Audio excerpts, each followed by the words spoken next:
Buckingham Palace has revealed the 30 people who will make up the congregation at the Duke of Edinburgh's funeral service on Saturday. Prince Philip, who died last Friday at the age of 99, is being laid to rest on Saturday at 3 p.m. 10 a.m. Eastern Time, at St George's Chapel in Windsor, west of London. Arrangements for the funeral have been in the works for many years, but the memorial service has had to be stripped back in light of the pandemic. The congregation of mourners will only consist of close family and friends of the beloved patriarch. However, the remembrance will retain the colourful traditions of a royal funeral and are a reflection of the Duke's military affiliations and personal elements of His Royal Highness's life, a Buckingham Palace spokesman said Thursday. Members of the King's Troop Royal Horse Artillery ride away from Windsor Castle, west of London, on April 15.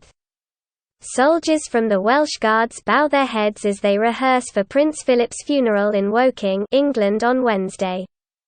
The palace spokesman said the family was grateful for the condolence messages sent from across the globe. The tributes received from young and old are truly a testament to the remarkable life and lasting endeavours of His Royal Highness, he added. Over 700 armed forces personnel from the Royal Navy, Royal Marines, British Army and Royal Air Force will provide ceremonial support during the funeral. Princes William and Harry will reunite to walk behind the Duke of Edinburgh's coffin with their father, Charles, and other members of the royal family as part of a private procession ahead of the funeral service on Saturday. While the Queen will not take part in the procession before the service, Prince Charles and his sister Princess Anne will follow a specially modified Land Rover, which will carry the Duke's coffin to the chapel. The journey is expected to take around 8 minutes. Their siblings, Edward and Andrew, will participate in the procession immediately behind them. William and Harry will come next, though they will be separated from walking together by their cousin Peter Phillips. And behind them will be the final family members, Anne's husband, Vice Admiral Tim Lawrence, and the Earl of Snowdon. Royals who are not involved in the procession, such as the Duchess of Cornwall and Duchess of Cambridge, will join the 94-year-old monarch to watch the funeral parade outside the chapel's Galilee porch. This also includes blood relatives from the Duke's side who will be in attendance, including Philip's great-nephews, the hereditary Prince of Baden and the Prince of Hohenlohe-Langenburg. The decision for some royals to walk behind the coffin will inevitably draw comparisons to Princess Diana's funeral in 1997, when Charles, William and Harry participated in a similar procession alongside Prince Philip and Diana's brother Earl Spencer. Saturday's memorial will be unlike any other recent royal funerals due to the coronavirus pandemic. The congregation will wear masks for the duration of the service, the palace spokesman said. In line with the Duke's wishes, it will be a ceremonial funeral, rather than a state event. And all arrangements are set to take place within Windsor Castle without public engagement, making sure to adhere to existing COVID measures.